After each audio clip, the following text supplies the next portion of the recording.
지난 시간에는 우리가 괴롭게 하시는 은혜라는 제목으로 함께 시작을 해보았습니다.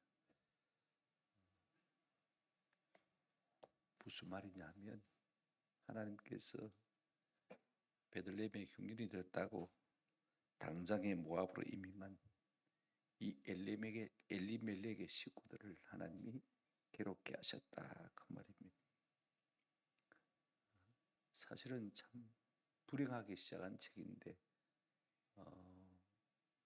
이룩기서는요 해피엔딩으로 끝나고 있는 것을 볼 수가 있습니다. 그래 어떻게 되었습니까?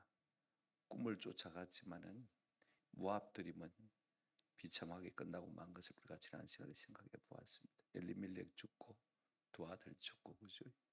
그 다음에 남정네 세 사람은 다 죽고 없고 딸랑 과부 셋만 남았습니다. 절망 덩어리 듯죠. 그런데 오늘 우리가 본문을 보면 은혜의 서광이 비춰오는 것을 볼 수가 있습니다. 하나님께서 이스라엘 땅에 은혜를 베푸셨다는 소문들을 이제 나오미가 듣게 되어진 것을 보게 되었습니다. 그 소문을 듣고 나오미가 이제 고향 땅으로 돌아오려고 이제 하는 그 노중에서 일어난 이야기가 오늘 본문에 기록된 책입니다. 며느리들도 따라오려고 했어요. 그런데 자꾸 시어머니 권사님이 말립니다.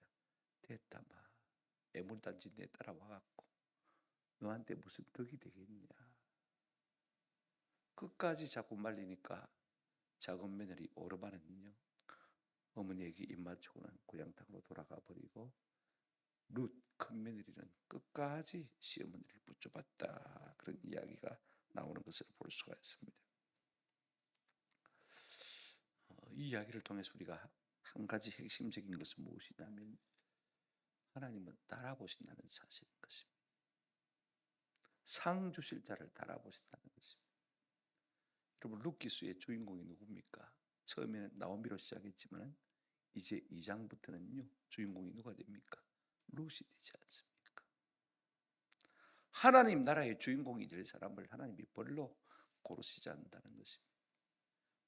반드시 삶을 통해서 따라보실 것을 볼 수가 있어요. 오늘 이걸 우리가 좀 살피면서 이런 관점에서 우리가 본문을 통해서 은혜와 도전을 받았으면 참 좋겠다 싶습니다. 먼저 우리가 첫 번째로 생각할 것은요, 이 나오미가 귀향하는 과정을 우리가 한번 살펴보십시다. 6절 한번 보실까요? 소제목도 열어주시면 이해를 할 수가 있습니다. 그렇죠? 예.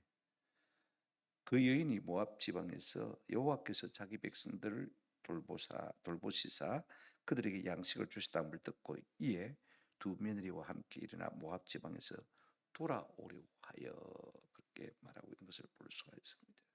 제 개인적으로 좀 번역을 하자면 거꾸로 뒤집어 번역하는 것이 좋을 것 같습니다. 어떻게 번역하면 즉시로 그 여자가 나오미가 두 며느리와 함께 일어나 모압 지방을 떠나 돌아오려고 하였는데, 그 이유는 그들에게 풍년을 주시다는 것을 그 여자가 모압 지방에서 들었기 때문이요, 또 그 이유는 여호와께서 자기 백성을 돌보셨기 때문이다. 이렇게 새롭게 좀 번역을 해볼 수 있을 것 같습니다. 그가 이제 고향 땅으로 돌아오는 이유 두 가지입니다. 첫째는 자기 자신의 이유입니다. 그죠? 또 하나는 하나님께서 간섭하신 이유가 있을 것 같아요. 나오미가 귀향한 이유가 크게는 두 가지입니다. 첫째는요, 나오미를 괴롭게 하신 하나님의 은혜 때문입니다. 잘 살자고 모압 땅으로 이주를 갔는데, 그죠? 결국은 결과가 어떻게 되었습니까?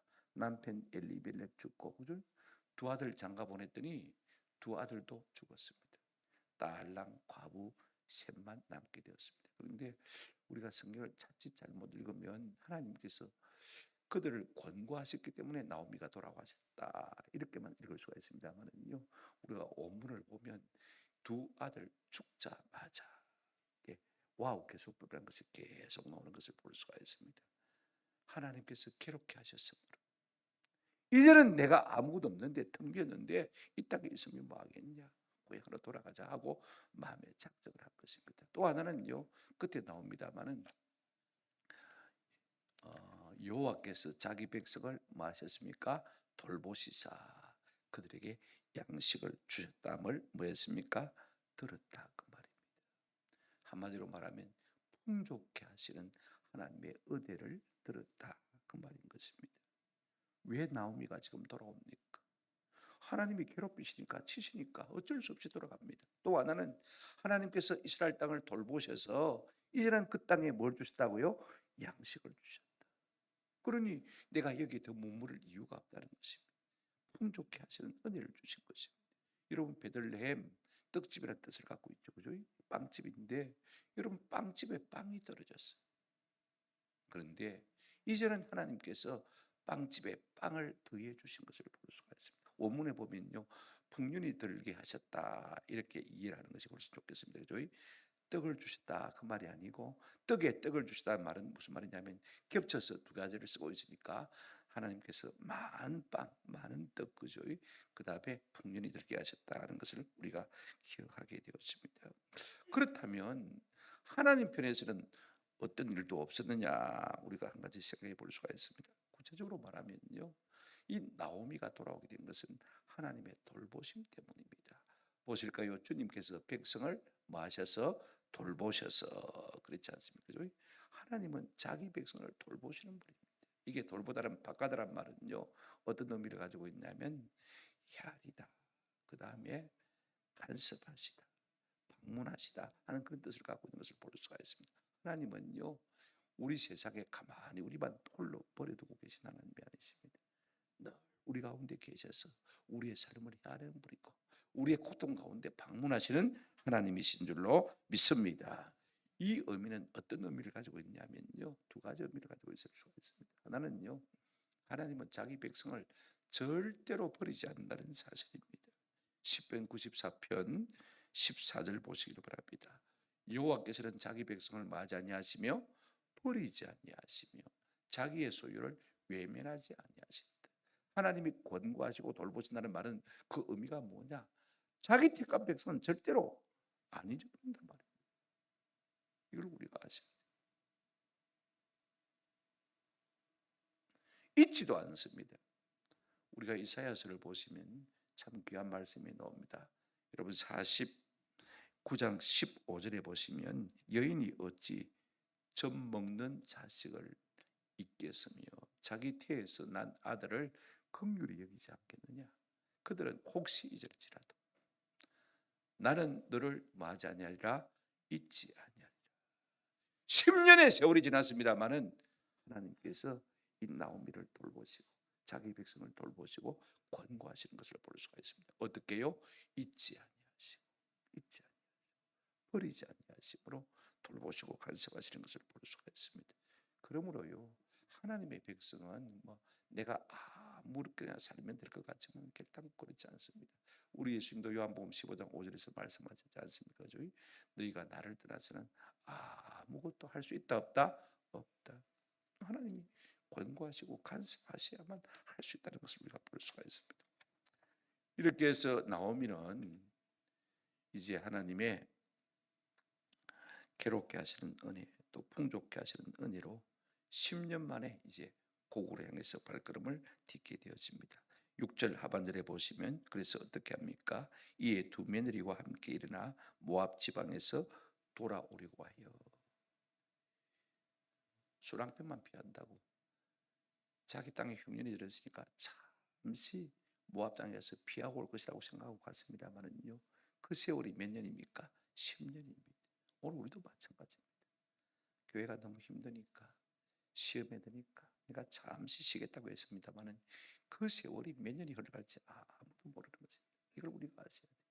왜냐하면 하나님은요, 결국은 우리를 간섭하시고 권고하신 하나님인 것입니다. 7절 보시기 바랍니다. 있던 곳에서 나오고 두 며느리도 그와 함께하여 유다 땅으로 돌아오려고 길을 가다가 그랬습니다. 나오미가 이제 고향 땅으로 돌아가니까 두 며느리도 따라 나왔습니다. 여러분, 마중 나온 거 아닙니다. 그죠? 참 좋은 며느리들이에요. 시어머니가 자기 고국으로 돌아가겠다고 하니까 아무 연고도 없는 두 자부도요, 같이 따라갔다고 나선 것을 우리가 볼 수가 있습니다. 가만히 생각해 보십시오. 나오미 시어머니에게는요, 지금 귀향길입니다. 고향으로 돌아가는 길입니다. 좋으나 구저나 고향은요, 참 자기에게는 편한 곳입니다. 김준태라는 시인이 19에 그런 게 있다고요. 고향에서는 자빠져도 풀과 흙이 받아준다. 자빠져도 풀과 흙이 받아준다. 고향은 그래서 포근한 것입니다.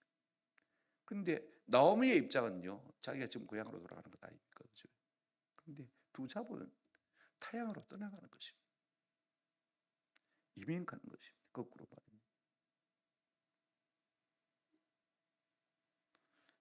낯선 땅으로 이주하는 것입니다. 그러니 여러분, 불안감과 두려움은요, 우리가 좀 짐작해 볼 수 있는 것입니다. 근데 참 나오미에게 고마운 것은요, 이런 자부들의 마음을 그가 헤아리고 있다는 사실인 것입니다. 그래서 지지리도 복도 없는 이 세 과부가 말입니다. 괴나리 보찜을 머리에 짐을 지고는 이제 이 베들레헴 땅을 향해서 나아가는 것을 볼 수가 있습니다. 그런데 국경선에 도착을 한 것 같아요.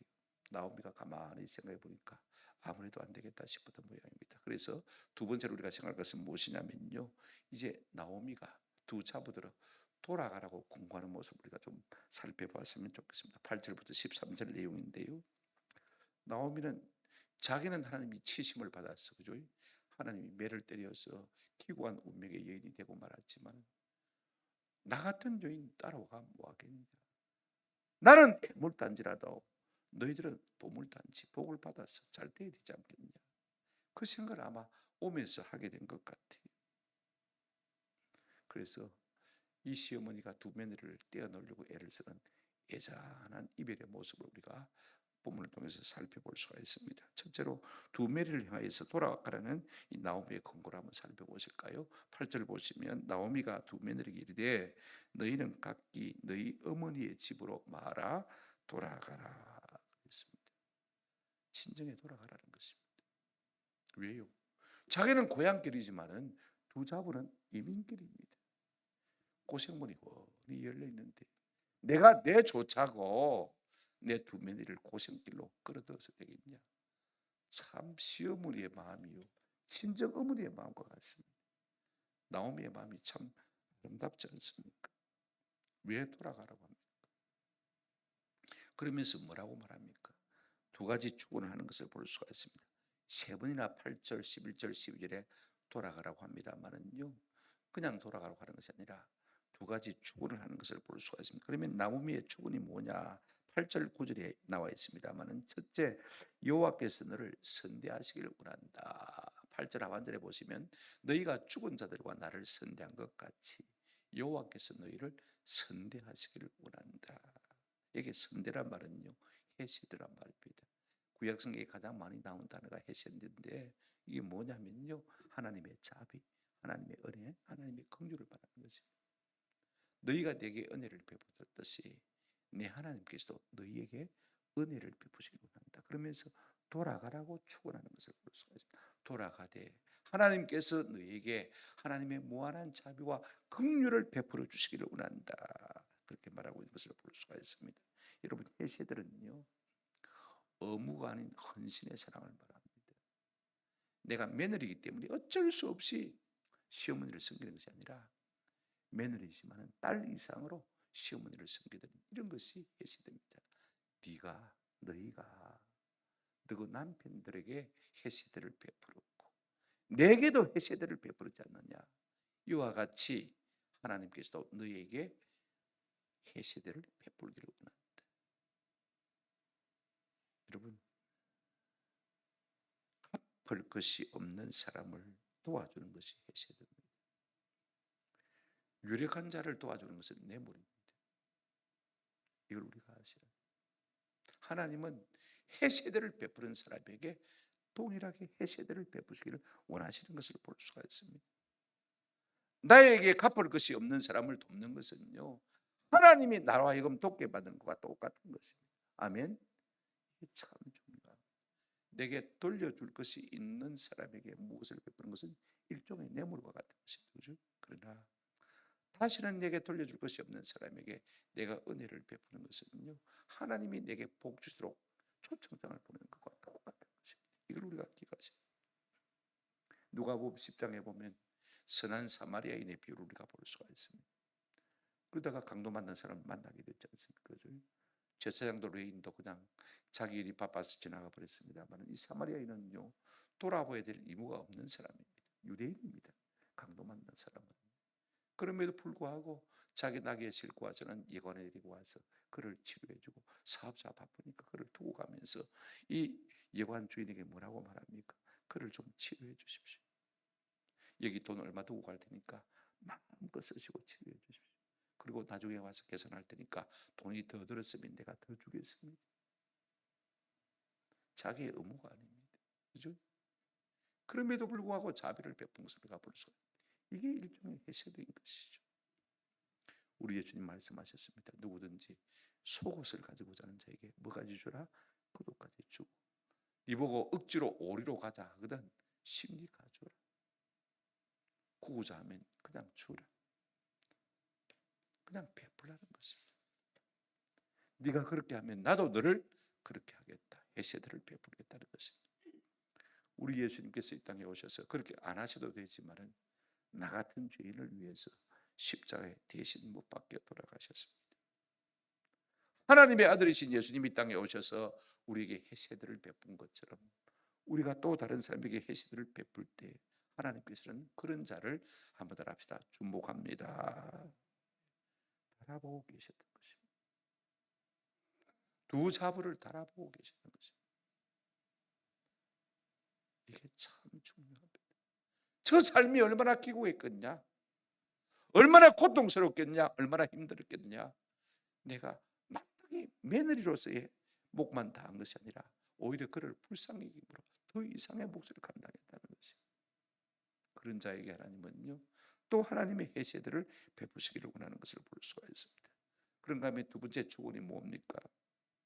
여호와께서 너희에게 허락하사 각각 남편의 집에서 위로받게 하시기를 원하노라 하고 축원한 것을 볼 수가 있습니다. 각각 남편의 집에서 무슨 말입니까? 새로 시집가라 그 말이죠. 새로 재혼해서 좋은 남편 받았어. 그 남편으로 말미암아 너희가 위로받기를 원한다. 여기 위로란 말은 우리가 구약 성경에 노아 혹은 마노아 있지 않습니까? 그죠? 다 같은 위로 위안이란 말이거든요. 고요하고 안전하고 평안하게 살아라. 그렇게 말하는 것을 볼 수가 있습니다. 이게 안식입니다. 여자가 남편 잘 만나야 안식할 수 있죠. 그렇지 않습니까? 그죠? 남편 못난 만나면요, 치질도 복이 없으면요, 무슨 안식이 있을 수 있습니까? 죽을 때까지 고생만 하는 것이죠. 자, 이 정도 했는데 그러면 두 며느리들이 어떤 반응을 보여야 되겠습니까? 아이고 어머님 죄송합니다, 안 됐습니다만은 어머님의 명령을 받잡아서라도 우리가 친정으로 돌아가겠습니다 하고 작별 인사를 해야 되지 않습니까? 그죠? 그런데 그들은 이 어머니의 간곡한 권유를 듣고 축원을 받았음에도 불구하고 그들에게 입맞춘다는 것은 무엇입니까? 이제는 네가 자유다, 그죠? 너희 마음대로 해라 그 말 아닙니까? 그랬더니 그들이 소리를 높이 옵니다. 여기까지만 읽으면 혹시 돌아갔겠다 싶은 생각도 들지 않습니까? 10절 한번 같이 읽어보십시오. 다 같이 읽겠습니다. 시작. 나오미에게 이르되 아니니이다. 우리는 어머니와 함께 어머니의 백성에게로 돌아가겠나이다 하는지라. 그렇게 간곡히 부탁하고 그렇게 축원했습니다만 두 며느리의 마음은 똑같습니다. 아닙니다. 우리는 어머니와 함께 어머니의 백성에게로 가겠나이다. 참, 그 어머니의 광언에도 불구하고요, 오늘 이 나오미의 두 자부가 참 얼마나 착합니까? 그러니까 할 수 없이 이 나오미가 어떻게 합니까? 비장한 카드를 빼들었습니다. 두 가지인데 그게 뭐냐면요, 11절부터 13절까지 나옵니다. 11절 한번 보시길 바랍니다. 나오미가 이르되 내 딸들아 돌아가라. 너희가 어찌 나와 함께 가리느냐? 내 태중에 너희의 남편 될 아들들이 아직 있느냐? 자부를 보고요, 내 딸들아 이렇게 말하는 것을 볼 수가 있습니다. 어느 며느리가 그죠? 자부를 보고 내 딸들아 그럽니까? 현대인도 안 그럽니다. 이름 부를지 몰라도 그죠? 내 딸들아 그렇지 않습니다. 친정 어머니의 마음을 갖습니다. 그들이 고생하는 것이 안쓰러우니까 돌아가라. 내 속에, 내 뱃속에 너에게 줄 남편감이 있느냐? 이 무슨 말씀을 염두에 두고 하느냐 하면 신명기 25장의 계대개론법입니다. 그죠? 형님이 자식이 없어 죽으면요, 동생이 형수를 취해서 이제 형님의 씨를 잇게 하는 것이 이제 계대개론법인데, 그러면 이제 두 아들이 다 죽었습니다. 그죠? 어머니의 뱃속에, 이 나오미의 뱃속에 말입니다, 아들이 있다면, 그죠? 세월이 좀 걸리지만은 키워가지고 너한테 남편으로 주면 대를 잇지는 않겠나, 그 말이 것입니다. 그런데 그럴 가능성이 없다는 것입니다. 자, 보십시오. 12절 보시면 이런 말씀이 나옵니다. 내 딸들아, 여기도 내 딸들아 그러죠. 되돌아가라. 나는 늙었으니. 이게 늙었단 말은 자켄이란 말인데, 이 자켄이란 용어는 어떤 사람에게 붙이냐면 나이 60이 넘은 사람에게 붙입니다. 그렇죠? 현대도 마찬가지입니다만 나이 60이 넘었으면 경수가 이미 끊어졌고, 그렇죠? 자식을 생산할 수 있습니까? 없습니까? 남편이 있다고 한들 자식이 생길 수 없다는 것입니다. 그러니까 나는 소망이 없는 애물단지란 말인 것입니다. 가령 내가 소망이 있다고 말한다든지 오늘 밤에 남편을 두고 아들을 낳는다 하더라도 언제 그 아이가 커가지고 자라서 15년 20년 걸려야 너한테 줄 수 있는데 너희가 그때까지 참고 기다리겠느냐? 할 수 없는 일이라는 것입니다. 그러면 너희 인생들도 다 좋은 시절 다 지나버리고 벌써 너희 인생도 종을 쳐야 되는데 언제까지 기다리겠느냐? 참 진정 어머니 같은 마음을 가지고 이 두 자부를 내 딸들아 그러면서 그 마음을 어루만지는 것을 볼 수가 있습니다. 그러면서 뭐라고 말합니까?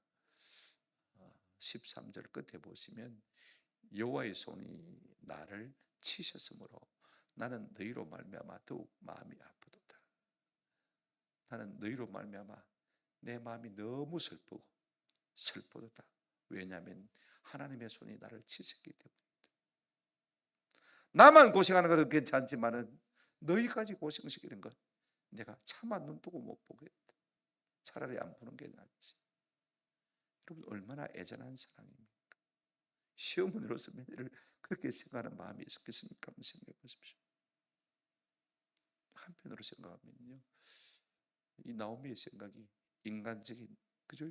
너무나 정적인 사랑인 것을 볼 수가 있습니다만, 그러나 너무나 자기중심적인 생각이기도 합니다. 뭘 전혀 계산해 넣지 않냐면요, 그럴 때 하나님께서 그들에게 주시는 보상, 은혜를 생각지 못하고 있는 것을 우리가 볼 수 있습니다. 이건 우리가 갤론 시간에 조금 잠시 말씀을 드리겠습니다. 이렇게 간곡히 돌아가라고 부탁했던데 이제 두 자부의 선택을 우리가 한번 살펴보십시다. 14절입니다. 그들이 소리 높여 다시 울더니 오르바는 그의 시어머니에게 입맞추되 룻은 그를 붙쫓았더라 그랬습니다. 두 자부 중에 한 자부는 이제 입맞추고 떠나가고 나머지 한 자부는 끝까지 따랐다 이야기입니다. 그러면 떠난 자는 어떤 사람이냐? 우리가 보십시오. 14절 그들이 소리를 높여 다시 울더니 오르바는 그의 시어머니에게 뭐 했다고 했습니까? 입맞추되. 오르바는 둘째 며느리입니다. 그죠? 기론의 아내입니다. 너희가 인생 제비를 포기하고 나를 따라오려는 것이 더 마음이 아프고 더 마음이 내가 괴롭고 애처롭다고 하니까 이 오르바가 시어머니를 붙들고 한참 동안 울더니 말입니다. 어머니 죄송해요. 어머니 말씀대로 제가 친정으로 돌아가겠습니다 하고는 친정으로 돌아가 버린 것을 볼 수가 있습니다. 먼저 믿은 시어머니 군사님의 말을 들어보니까 야야 예수 믿어도 별 수 없다. 니모나 근사하고 잘 먹고 잘 사는 게 복이지 별 볼 일 있나. 제발 가서 재혼해서 잘 살아라. 그렇게 말하는 것입니다. 가만히 생각해 보니까 시어머니 군사님의 말도 맞는 것 같아요. 그래서 따라가려고 하다가 어쩔 수 없이 다시 세상으로 돌아가 버린 것을 우리가 볼 수가 있습니다. 그러면 붙쫓은 자는 누구냐? 오늘 본문 보시기 바랍니다. 룻은 그를 뭐했더라? 붙쫓았더라. 그렇게 말하고 있습니다. 자, 여러분 룻은 누구의 아내죠? 장남 말론의 아내입니다. 큰 며느리죠. 그런데 그는요 하나님의 절대 가치를 알았습니다. 아무리 시어머니가 잘 먹고 잘 살아야 되냐, 무엇 때문에 사서 고생하려고 하느냐, 그렇게 강건해도 떨어져 나가지를 않습니다. 못 쫓았다.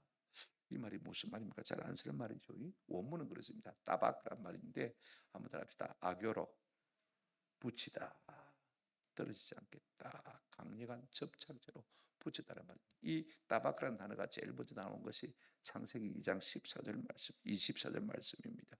읽어드릴게요. 이러므로 남자가 부모를 떠나 그 아내와 합하여 둘이 한 몸을 이룰지로다 할 때 이제 합하여라는 단어가 이 따박이라는 단어입니다.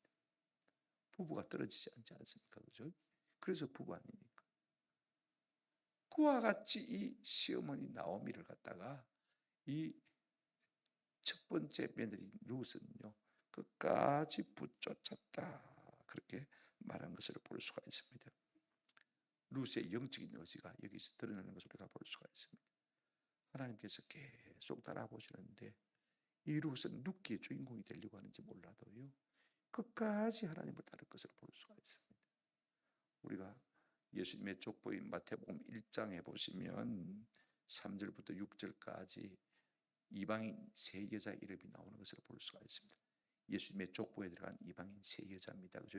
자, 첫째는 유다는 누구에게서요? 다멜에게서 베레스를 낳고, 여기 다말은요 가나안 여인이고 유다의 자부입니다. 그죠? 그 다음에 이제 또 보실까요? 4절, 5절 한번 넘어가 보십니다. 살몬은 누구에게서요? 라합에게서. 라합은 가나안 여인입니다. 그죠? 여리고성에 사는 기생입니다. 그죠?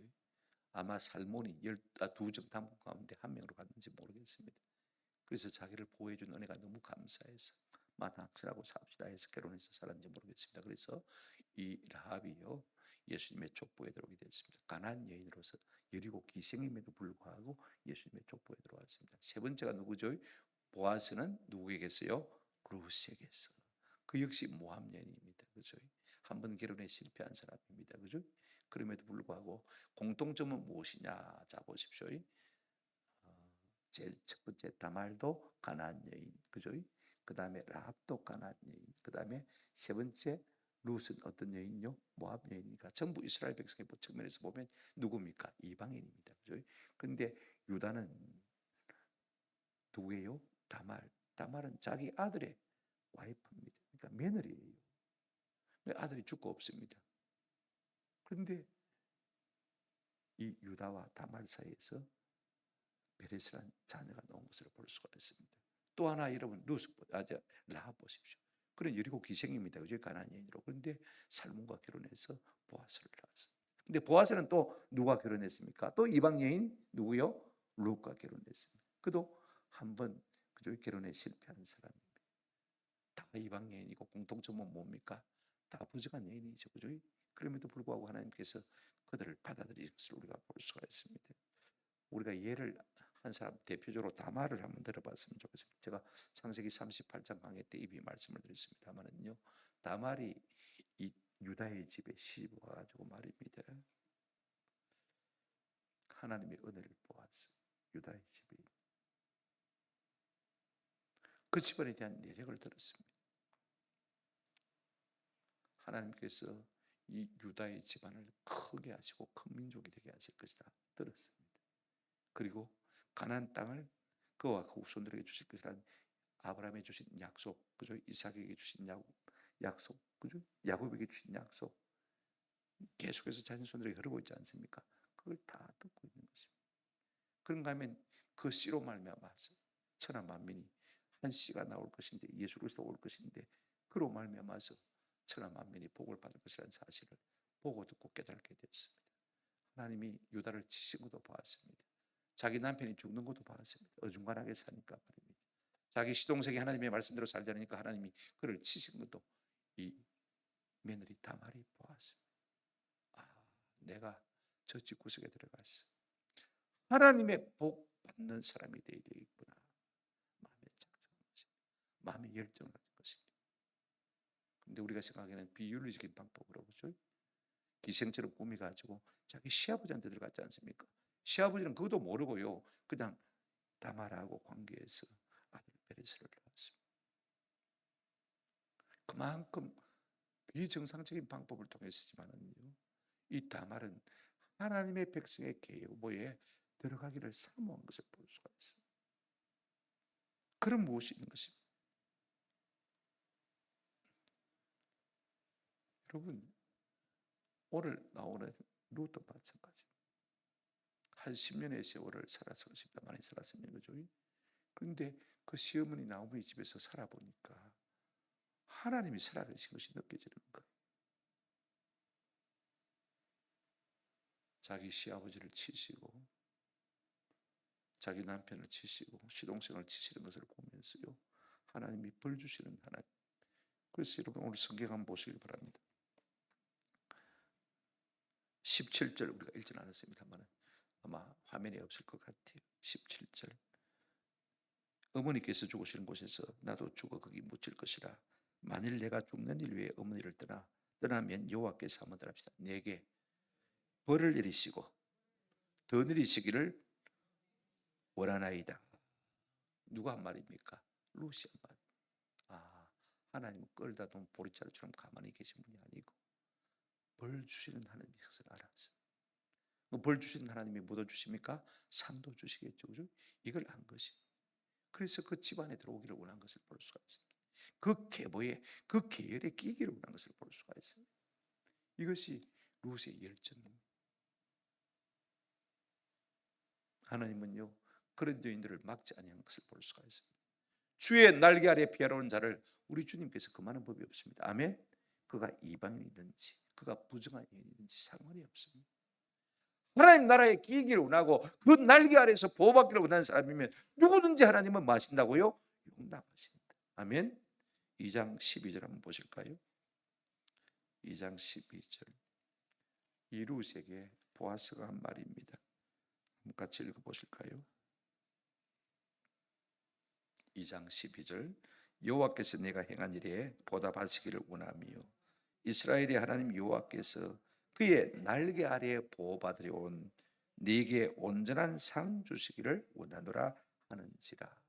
이 말을 두 번이나 하는데 3장 9절에서 말하는데, 여러분 하나님은 어떤 분이냐? 여호와께서 그의 날개 아래에 보호를 받으려 온 네게 온전한 상 주시기를 원한다. 하나님은요, 그가 이방인이든지 그가 부정한 여인인지 개의치 않습니다. 하나님의 은혜를 사모하고 그분의 날개 아래 보호받기를 원하는 사람은요, 누구든지 얼마든지 용납하시는 주님이신 줄로 믿습니다. 그런 무엇가 있기 때문에요, 하나님께서 그를 달아보시고 그를 룻기스의 주인공으로 세우신 분 아닙니까? 말씀을 맺습니다. 하나님은 복 주시기 전에요, 하나님은 그 사람을 사용하시기 전에, 은혜를 주시기 전에 반드시 그 믿음을 달아보시는 하나님이신 것을 볼 수가 있습니다. 나오미는 그 믿음이 없으니까 주인공에서 탈락했습니다. 2장부터는 주인공이 누가 되어집니까? 룻이 되어지잖아요. 우리가 룻기를 단순히 시어머니와 고부, 이 며느리 고부와의 관계가 이렇게 참 찰떡궁합이면 얼마나 좋을까, 얼마나 가정생활이 편할까, 우리가 이런 측면에서 생각할 수 있지만은요, 좀 복음적인 차원에서 한번 좀 생각해 볼 필요가 있어요. 어떤 사람들은 항상 이 관계 속에서 어떤 기독교가 윤리를 말하는 것처럼만 생각하고 있는 것을 볼 수가 있어요. 그래서 어떤 분들이 룻기를 푸는데요, 그 아름다운 관계를 칭송하고 찬양하며 봐라 이런 가정이 되어야 되지 않느냐 하고 윤리적인 측면에서만 강조한 것을 우리가 볼 수가 있어요. 그러나 우리가 복음적인 측면에서 오늘 이 말씀을 한번 생각해 봤으면 좋겠다 싶습니다.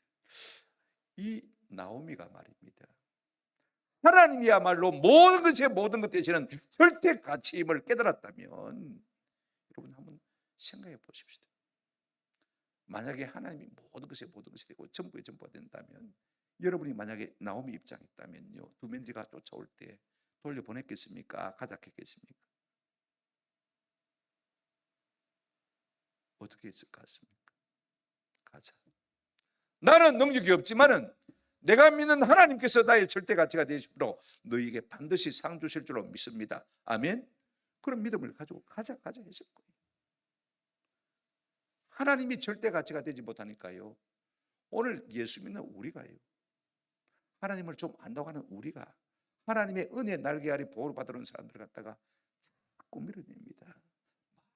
복잡하게 힘들게 교회 오면 얼마나 피곤한데 그냥 적당하게 네가 믿는 신심 검사 적당하게 예수 믿고 살아. 그게 복이다. 오늘 우리가 가로막아서서 이런 일들이 우리 골수에 비일비재한 것입니다. 나오미와 같은 사람들이 얼마나 우리 주변에 많은지 모릅니다. 오늘 나오미는요, 그들이 하나님이 선대하실 것이라고 말은 하면서도 말입니다, 그 선대가 이 땅에서 잘 먹고 잘 사고 남편 만나서 위로받고 상급받고 사는 그것이 전부인 줄로만 생각하고 것을 볼 수가 있어요. 그래서 3번이나 돌아가라 그렇게 명령하지 않습니까?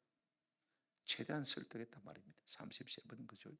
할 수 있는 만큼 최대한 설득을 했단 말이거든요. 여러분 돌아가면 어떻게 됩니까? 15절에 보시면 나오미가 또 이르되 보라 네 동생은 그의 백성과 그의 신들에게로 돌아가나니 너도 너의 동생을 따라 돌아가라 한 것을 보면요, 여기 보십시오. 그의 백성, 그의 신, 그죠? 그러면 모압의 신이 누굽니까? 그 모습.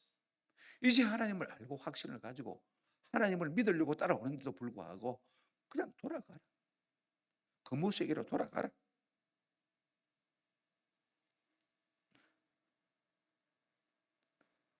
오늘 우리가 가로막고 있는 경우가 참 많습니다. 실제로 어떤 천주교 교인이 어떤 권사님에게 그랬습니다. 내 교회 좀 가면 안 되겠나? 천주에 가보니까 뭐가 맹탕인 것 같더라. 막 그냥 편하게 믿으라. 교회 오면 힘들 때 새벽부터 시작해서 너는 뭐 미사 안 가든지 안 가든지 자유아이가 11조 안 내도 자유아이가 술 담배 먹어도 안 괜찮나 막. 교회 너무 복잡하다 힘들대 막 믿던 건 그대로 믿으라. 그런 분들이 실제로 많이 있습니다. 얼마나 정신없고 힘들고 말 많고 어려운데 말하고 그 고생하려고 오지 말아요. 두 며느리도 하나님에 대해서 어렴풋이 알았습니다. 어지간하게 이 나오미가 분별력이 있는 여자라면 말입니다, 며느리를 붙들고 아들아 너가 포배다. 내가 복을 받은 것도 아니고 하나님 앞에 쥐어 터지는 것을 보면서도 하나님 살아계심을 너희가 아는구나. 그래 가자. 가자. 고맙다. 그래 안고 눈물을 흘리면서 하나님이 설마 우리를 굶기시겠냐? 하나님이 설마 우리를 때리시겠냐? 우리가 하나님의 날개 아래 보호받으러 가는데 하나님이 우리를 치시겠냐? 반드시 복 주실 거다. 나는 애물단지라도 하나님이 너희 가운데 역사하시면 너희는 보물단지가 될 줄로 믿는다. 그리고는 끌고 나와서야 되지 않습니까? 그죠?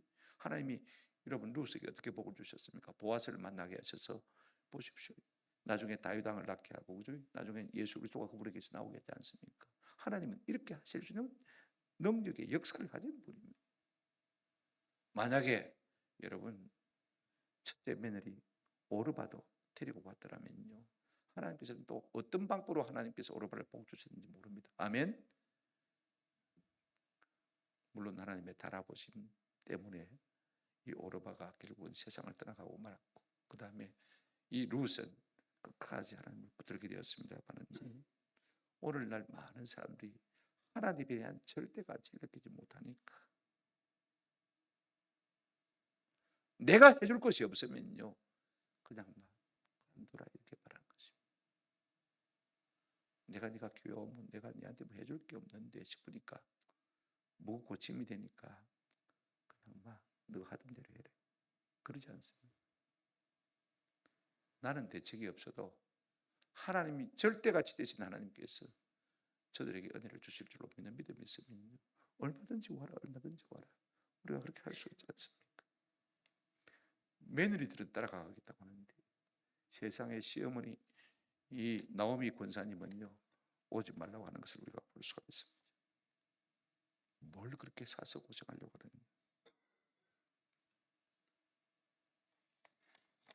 룻은요 하나님께서 벌 주시는 하나님이심을 확실히 알고 있었습니다.